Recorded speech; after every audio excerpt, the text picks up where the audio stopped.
Kisahkan, setelah Allah mengusir Nabi Adam dari surga, Nabi Adam pun tinggal di bumi selama 300 tahun, dalam keadaan belum pernah mengangkat kepalanya ke langit, karena malu kepada Allah. Dia terus-menerus menangis selama 200 tahun. Dari air matanya, tumbuh menjadi rerumputan, dan menjadi minuman burung-burung dan binatang-binatang liar. Kemudian Adam mengadu kepada Jibril, tentang persoalan telanjang dan panasnya matahari. Lalu Jibril pergi menemui Hawa, dengan membawa kibas dari surga. Dia potong bulunya, kemudian dia serahkan bulu tersebut kepada Hawa. Dia ajarkan Hawa bagaimana cara memintal wol. Setelah melihatnya, Hawa bisa memintalnya. Lalu Jibril mengajarkan kepada Hawa bagaimana cara menenunnya. Ditenunnya wol itu menjadi sebuah mantel. Hasil mantelnya dibawa oleh Jibril dan diberikan kepada Adam untuk menutup badannya. Jibril tidak mengatakan bahwa mantel tersebut adalah buatan Hawa. Berikutnya, Adam mengadu karena lapar. Sebab, dia telah tinggal selama 40 tahun, belum pernah makan dan minum. Jibril pergi dan datang lagi dengan membawa 2 kerbau dari surga. Yang satu berwarna hitam, satunya lagi berwarna merah. Jibril mengajarkan kepadanya bagaimana cara mengolah tanah. Setelah diajari, mulailah Adam membajak. Kemudian Jibril membawakan segenggam benih gandum dan mengajarkan bagaimana cara menanamnya. Setelah tahu, mulailah Adam menanamnya. Ketika Adam sedang sibuk membajak tanah, tiba-tiba salah satu dari 2 kerbau itu diam. Adam pun memukulnya dengan pecut yang ada di genggaman tangannya. Allah menjadikan kerbau itu bisa berbicara, sehingga ia berbicara kepada Adam, "Mengapa engkau memukulku?"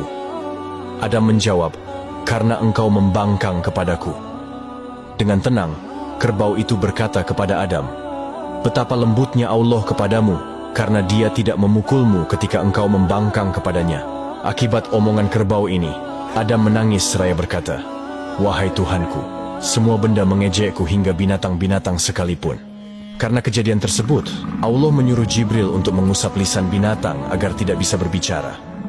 Dahulunya, sebelum Adam diturunkan ke bumi, binatang-binatang bisa berbicara. Setelah Adam menanam, seketika itu juga gandum itu tumbuh lalu bertangkai, dan pada hari itu juga berbuah. Kemudian Adam diajari bagaimana cara memanennya. Setelah tahu, dia mulai memanen, menebah, dan menampi di udara. Adam berkata kepada Jibril, "Apakah aku sudah bisa makan?" Jibril menjawab, "Sabar." Kemudian Jibril mengambil 2 buah batu dari gunung. Kemudian dipakainya batu itu untuk menggiling sampai gandum itu menjadi tepung. Adam berkata kepada Jibril, "Apakah aku sudah bisa makan?" Jibril menjawab, "Sabar." Lalu Jibril pergi dan membawakan sepercik api dari neraka Jahannam, setelah merendamnya di dalam air sebanyak 7 kali. Sebab, kalau tidak direndam, tentu percikan api itu membakar bumi dan makhluk yang ada di sana. Kemudian Jibril mengajarkan kepada Adam cara membuat roti. Setelah tahu, mulailah Adam membuat roti.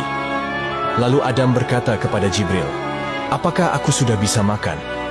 Jibril menjawab, "Sabar, hingga matahari terbenam, sempurnakanlah puasamu." Dengan demikian, Adam adalah orang pertama yang berpuasa di muka bumi ini.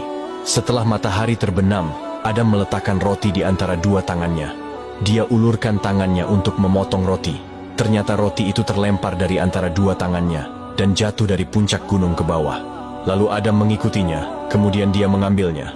Maka Jibril berkata kepadanya, "Seandainya engkau bersabar, tentu roti akan datang kepadamu tanpa engkau menghampirinya." Diriwayatkan bahwa setelah Adam memakan beberapa potong dari roti tersebut, dia menyimpan potongan roti untuk malam berikutnya. Jibril berkata kepadanya, "Seandainya engkau tidak melakukan hal itu, tentu tidak akan ada anak cucumu yang menyimpan sesuatu untuk waktu yang akan datang. Karena Adam melakukannya, maka hal itu menjadi kebiasaan anak cucu Adam nantinya." Menurut sebuah riwayat, setelah Adam memakan roti tersebut, dia merasa haus, dan kemudian diberi minum air. Kemudian dalam badannya, dia merasakan sesuatu yang aneh, yang belum pernah terjadi sebelumnya. Setelah Jibril datang kepadanya, dia mengadukan hal itu. Kemudian Jibril membuat sobekan dari dubur dan kubulnya. Seketika itu juga, Adam buang air besar dan air kecil. Suatu hari dia berkata kepada Jibril, "Wahai Jibril, apakah Hawa masih hidup ataukah sudah mati?" Jibril menjawab, dia masih hidup dan keadaannya lebih baik daripada engkau. Sebab dia berada di pinggir laut, dia bisa mencari ikan dan memakannya. Adam berkata, "Hai Jibril, aku melihatnya dalam mimpiku malam tadi." Jibril berkata, "Wahai Adam, bergembiralah. Allah memperlihatkan Hawa kepadamu, semata-mata karena hal itu menunjukkan sebentar lagi engkau bakal berkumpul bersamanya." Kemudian Allah memerintahkan Nabi Adam untuk pergi menjelajahi bumi, menuju tanah Mekkah, dan melaksanakan tawaf di sana, seraya meminta ampun kepadanya, maka Allah akan mengampuninya. Setelah hari-hari ujian untuk Adam telah berakhir, dan dia telah bertaubat, Allah pun menerima taubatnya.